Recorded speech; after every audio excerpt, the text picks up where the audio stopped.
But boy, isn't it a challenge, right? We get hooked and we're instantly going into fear, shame, defensiveness, because we're those old stories, the old way of viewing it is being put back on me, or I'm putting it on myself. Yeah. And we're being hijacked. And all we want to do then is just run away from the world, run away from ourselves, run away from our stories. And that's no way to live. Welcome to a Holy Mess podcast. All right, my friends, we all know life can be so difficult and painful at times, especially when we're carrying grief or loss or wrestling with shame about our past, anxiety about our future, or frankly, like we are just not enough. But there has to be so much more for us. There is hope and joy, peace, love, fun, purpose, and a reason that you, my friend, are on this planet. Let's partner with God so you can be who He created you to be as you wrestle through and trudge through your mess. Hi, I'm Dani, a recovering alcoholic, a mom, a wife, a mentor, and dust. We are only here for a moment. Let's live like it. I'm just like you. I'm a holy mess most days. Actually, every day. Let's have some fun and laugh while trudging through our mess. This stuff doesn't need to be dry and boring. Let's dig in.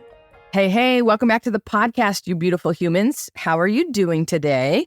I'm fine. Thanks for asking. Oh my gosh. It'll never not be odd talking into a microphone, but I feel like I'm sitting right with you having coffee and just chatting. So you guys, I know we're all doing the best we can. And I just want to tell you, I'm so proud of you for showing up for yourself. And I am so glad that you are here. I know that we actually have a lot of new faces, and I can tell from the download numbers, not that numbers matter and not that I pay attention to all of that, but I do a little bit. I'm human. Hello. But they do tell me that there are new faces. So I just want to welcome you and let you know there's a ton of info about me on my website at danisumner.com. A link will be in the show notes, or you can just keep listening to episodes. And I hope that you are being encouraged, and I hope that there's some tangible helps to help you thrive. At least that's the goal of what the podcast is all about. And you guys, I know some of us are walking through some deep weeds in life, whether it's circumstances or just emotional things going on. And I just want you to know that I see you and that I'm here cheering you on. Okay, so it's a beautiful summer week over here, and I'm having a good day. I've been super productive, which is nice. And I hope you're having a good day too. Okay, so want to give you a quick disclaimer, and this is my public service announcement. There's a few colorful words in this episode. So if you have kids, I'm going to ask you to please pause the show or put on some AirPods. I don't want to taint any cute little children. So just want to warn you. Fair warning, there's a few colorful words. Okay, thank you. Okay, so you guys, this episode, it came about actually pretty organically with my therapist, Jim. So if you've been around here at all, you know Jim's a regular on the show. And if you want to learn more about Jim or other episodes that he's been on, I'll put a bunch of the episodes that he's been on in the link in the show notes as well. He's just a wealth of wisdom and knowledge and experience being a therapist for over 40 years now. So this week, I actually ran into someone from my past, and this wasn't a, oh my goodness, what a reunion. I'm so glad to see you. It was more of a, oh, you don't like me. You never really liked me. And I know you've said some untrue things about me in the past. And, you know, honestly, some of them were a little bit true. They had a little grain of nugget of truth in them. And I think that's why sometimes it's so painful. And yes, the truth does hurt sometimes. But my point is, and this is the point of the episode, what do we do when people have our story wrong, or people don't have the whole story? They may have nuggets of it. And you guys, I know for years I wanted to clear the air and try to control the narrative and what everyone thought of me. And it's so interesting, but I had this epiphany and this realization, and maybe you've had it too. But I realized the only person's view that I control about me is me. And you guys, to be totally honest with you, I had my own story wrong a lot of the time too. And I think actually a lot of us have our stories wrong. Sure, we know the facts and we know our histories, but then we have these narratives and these harmful, negative beliefs about ourselves. And you guys, we all know it. We are harder on ourselves than we are on anyone else. And so that's kind of the context around this episode. So Jim and I were actually having a therapy call, and we were talking about it, and I was unpacking my thoughts and my struggles with all of this. And he suggested actually that we record an episode around it. So we hit record, and then Jim kind of took control and started asking questions. And then we just talked it through. We talked through, how do we actually find peace with ourselves when we have a rocky past, or we have things that we regret in our past, which, by the way, who doesn't, right? Or when we've been abused or hurt or harmed, like, how do we make peace, so to speak, with all of those things? And we talked through the concept of rewriting our stories through a new lens. So listen, it's not as complicated as writing a memoir or a novel, but it's not as easy as it sounds either. But I am telling you, the whole concept of quote unquote rewriting our stories, and this is not about revising our stories or not being honest about our stories, but about seeing our stories through a different lens, a lens of grace and a lens of wisdom and just a deeper understanding for ourselves. And you'll hear more about it in the podcast. But you guys, that's what I'm after. And that's the work of this podcast and my group coaching programs. You guys, at my core, I'm a soul transformation life coach, right? My jam is to help people transform the stories that they're living. That doesn't mean that we lie or revise the story, right? We actually become more honest about it, but we talk about it in this episode, and we talk about how we begin to see the deeper thread of God's grace through it all. You guys, it is magical when we can begin to see the deeper thread through it all. So you guys, I say this all the time, but grace is free, but learning to walk in it, it costs you everything. And so you guys, if this rewriting your story kind of concept intrigues you, I want to invite you to book a virtual call with me, and we can explore if my group coaching program, the Feel Better Journey, is right for you. It's a small group coaching program. We unpack this concept and so much more in 10 weeks of intentional group coaching together. And you guys, actually, doors are open for the fall now. So there'll be links in the show notes to check out the program and to schedule that call with me if you're interested. So listen, I hope this episode encourages you, especially if you're struggling with what people from your past may think about you, or if you struggle with what you think about yourself. You guys, I love you guys, and I'm so grateful you're here. Enjoy the episode. Hey, Dani. Good to see you. You too. Thanks for coming on. Being on your podcast again. It's great. So, Dani, today we want to talk about something that I think all of us struggle with. And we don't realize it sometimes because we're just in it. You know, it's almost like a fish doesn't know that they're in water kind of thing. But this whole idea, and you've talked a lot about it in your groups, and I know that you've worked on it yourself, that the fact is that we live in our story, that there's a way that we see our experience and our story, and that defines how we view it and how we react to it. And part of your struggle and part of my struggle, and most of us, is sometimes that story is just really an ugly, mean, or shame-based or fear-based story. And there's truth to some of those stories, but there's also, it's a small story. It's not enough truth. And so we get caught up, though, in the smaller story, and we're trying to live in a bigger story that includes, might be a way more nuanced, more complex, more grace-based, a deeper story, way more empathy and compassion.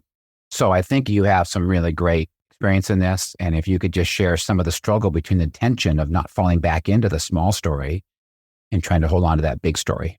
Yeah. I mean, I think that, so when we carry shame from the past or regret, or, you know, if we've been victimized or we were the victimizer and we hurt people, I think we carry this shame, this tension, this weight, right? And it's really easy to just beat ourselves and to have this really harsh judgment upon ourselves for it all. And so for my part of my story has been the last, over a decade now, trying to rewrite the story in that it's not revisionist history. We're not saying that the story didn't happen how it happened. We're actually more truthful with what really happened because we're able to bring it into the light in compassionate relationships, right? People who have experienced some grace and love and compassion of God themselves.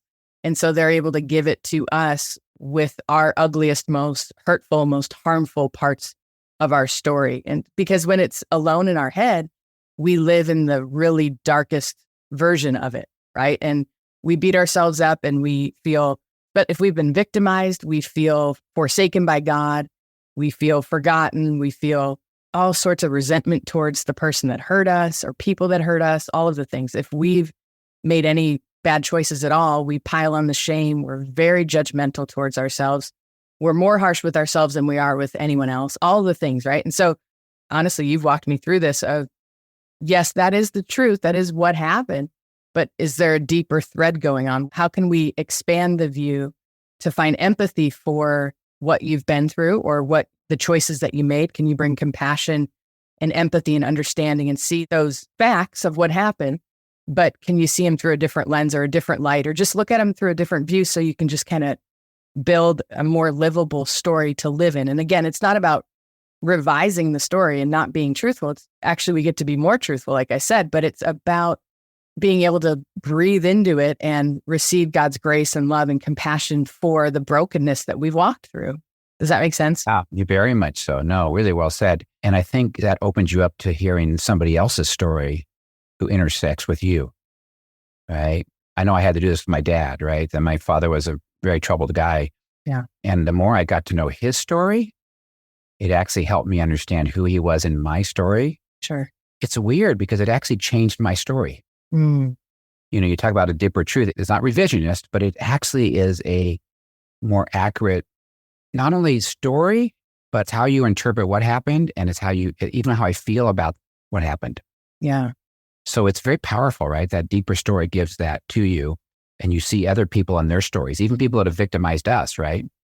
And to see that there's this separation between, we're not, just the victim and the victimizers. We see the fact that we all share in this woundedness. Oh, for sure. I mean, I remember when I was working on my childhood stuff or just different people that have harmed me and hurt me. I remember I would take it all the way back to like Adam and Eve and like, oh my gosh, I resent Eve because it went all the way back, right? She started this whole thing and it just started this tidal wave of destruction of this domino effect to affect us all. But part of my journey was trying to find empathy for those that hurt me because I couldn't get to forgiveness in any other way, right? And the Bible says, forgive so you can be forgiven, yada, yada. I still don't even have a concept of what true forgiveness is. The only bridge for me to get to forgiveness has been empathy for those that have harmed me. And that has opened the door to forgive. And that's the only way I've ever experienced forgiveness. And even forgiveness for myself is finding empathy for why I made the choices I made. And I think empathy is the gateway to forgiveness. Like if you're struggling with forgiving people, begin to find empathy for why you made the choices you made or why they made the choices they made, right? Like if, because we can go back and that's what you did with your dad, right? You heard about his childhood and what he went through.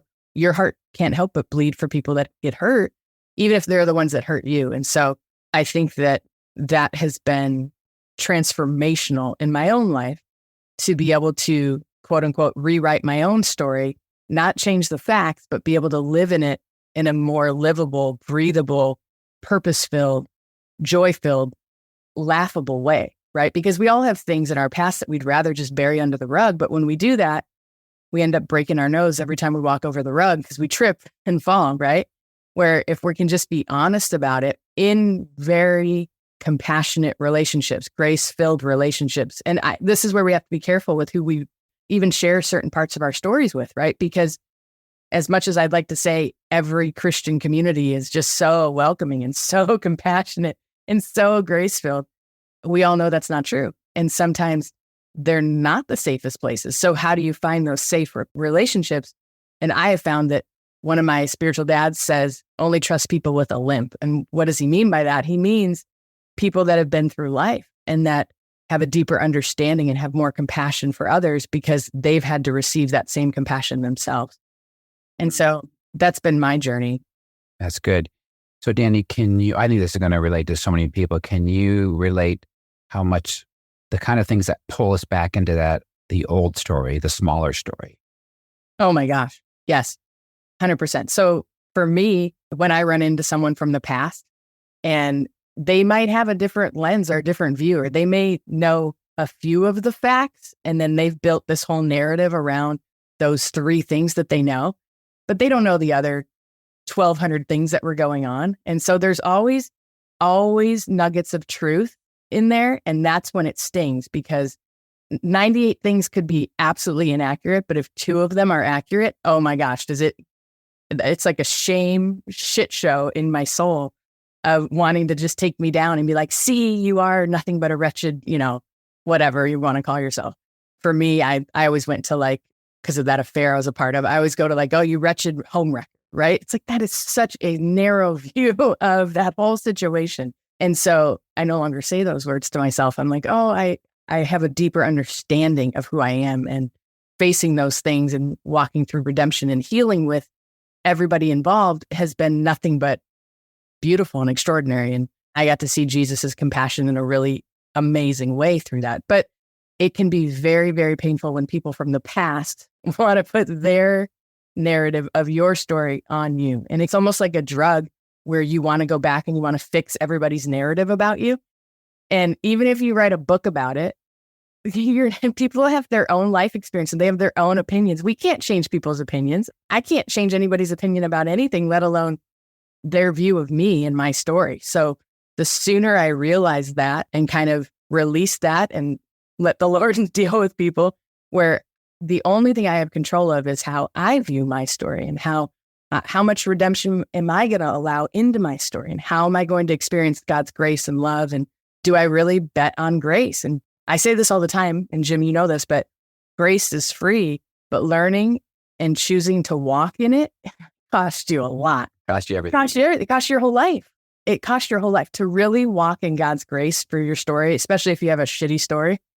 And I'm raising my hand here. We all do. I think we all, to some degree, have a lot of things we wrestle through: regret, being victimized, the horrible things we have done, the things that just bind us.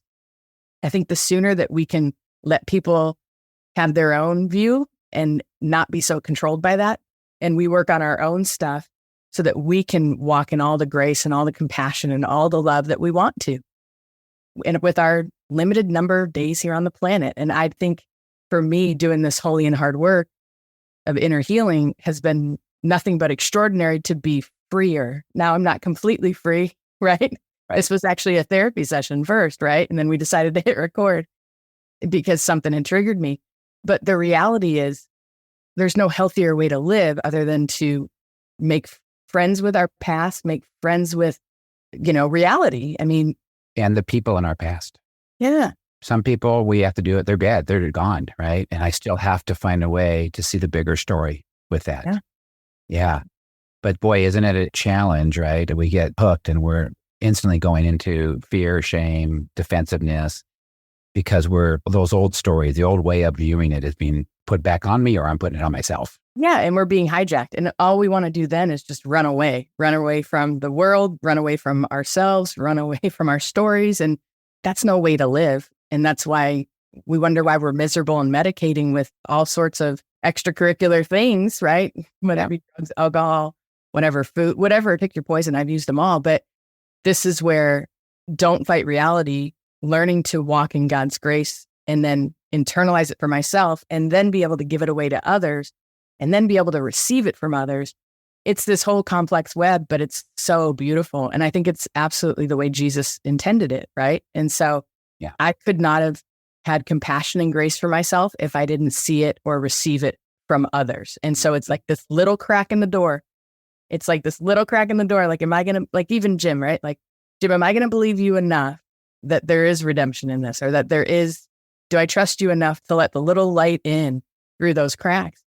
And then those little cracks, all of a sudden, it's like more light, more warmth, more compassion, more grace for myself. And then all of a sudden, I'm able to sit with somebody and listen to their story and just have nothing but grace, compassion, and empathy, because you can see the woundedness that led to their choices, or you can see the brokenness that they're now carrying because someone who harmed them. And you just can't help but have compassion for people and love.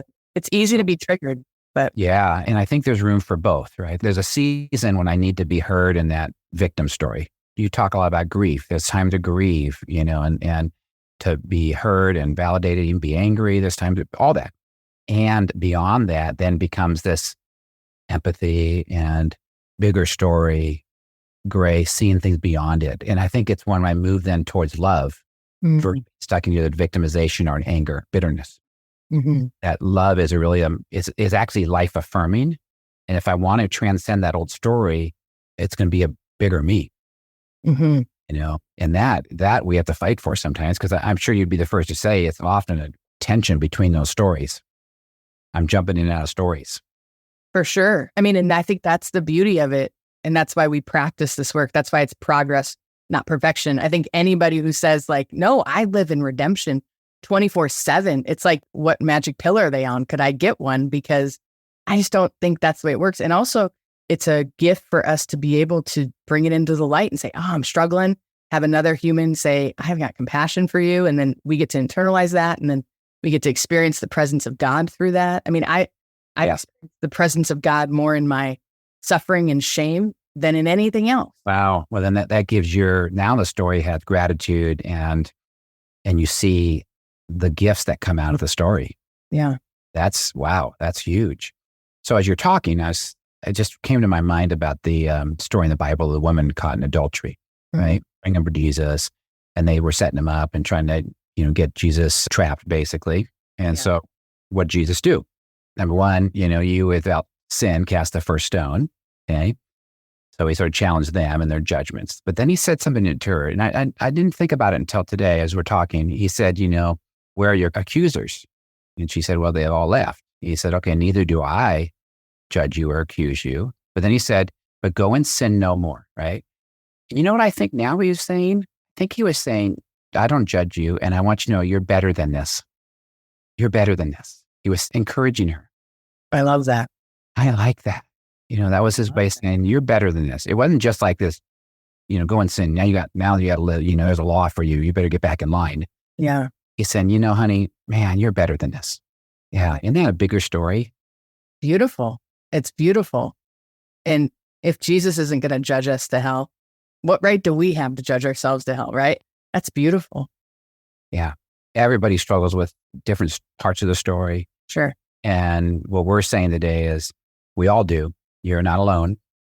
As you grow, part of what you're going to see is the story is going to get bigger. It's going to be more nuanced. It's going to be, more complex, way more questions in the story sometimes because we don't have easy answers.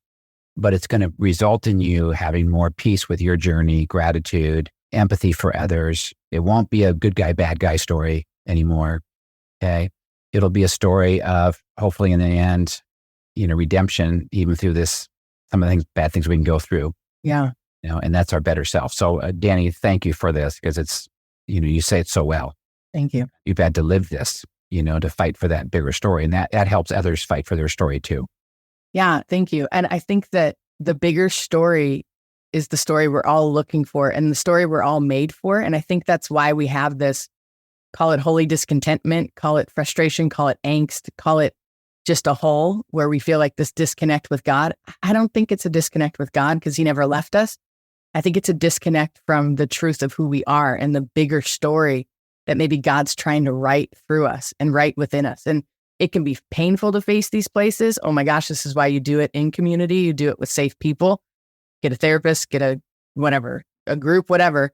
But always facing it. The truth will set you free, they say, right?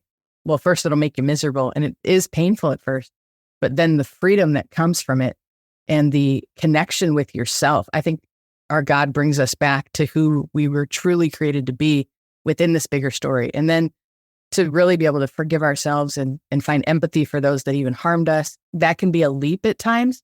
So I always tell people start with yourself because that's a little bit easier, especially if you've been majorly abused. And so I want to make sure that we validate, like if you've been through hell, we are not saying like, oh, have empathy for your abuser. Like, no, first be mad as hell. Like you get to have anger. You get to have anger and judgment and grief and be validated. And this is why having compassionate witnesses to hear your story. And sometimes it might be hard to share the whole thing. So you just give them little pieces. That's okay. Sometimes that's enough. Don't push yourself past where your soul's comfortable to go. Let the Holy Spirit lead you. But you do have permission to live in the bigger story so that you can have more joy, hopefully more peace, more purpose, all that, and more connection. So, yeah. Well, okay. Thanks for sharing. Thank you. I think through this lens that when we're in distress, when we're in shame, when we're in fear, when we're in anxiety or depression, I'm sure this isn't absolutely true, but I think it's so many times it's because we're trapped in the smaller story. Mm-hmm. I think, and I get trapped there too, but I think I almost could say almost absolutely that you're trapped in a smaller story. And sometimes it's like, you know how it is. It's just, we're hooked, we're triggered, we're just stuck in the little paper bag. Yeah. And we're trying to find our way out of it. But there's always a bigger story. behind you. So thank you for sharing, Dani. Your journey, I'm sure, helps so many people because they also have their stories they're trying to live in and trying to that deeper grace or that deeper understanding. That's wonderful. Amen. Thank you, Jim. Hello, my friend. If this episode blessed you, made you laugh, or triggered you, hey, that's growth. Please do me a favor and share this with a friend. And if you feel led, please leave a written review for the show. That really helps us out. Don't forget, you are in good company if you're feeling more broken than you'd like to admit. And you are more loved than you can ever imagine. Have a great week. See you next time.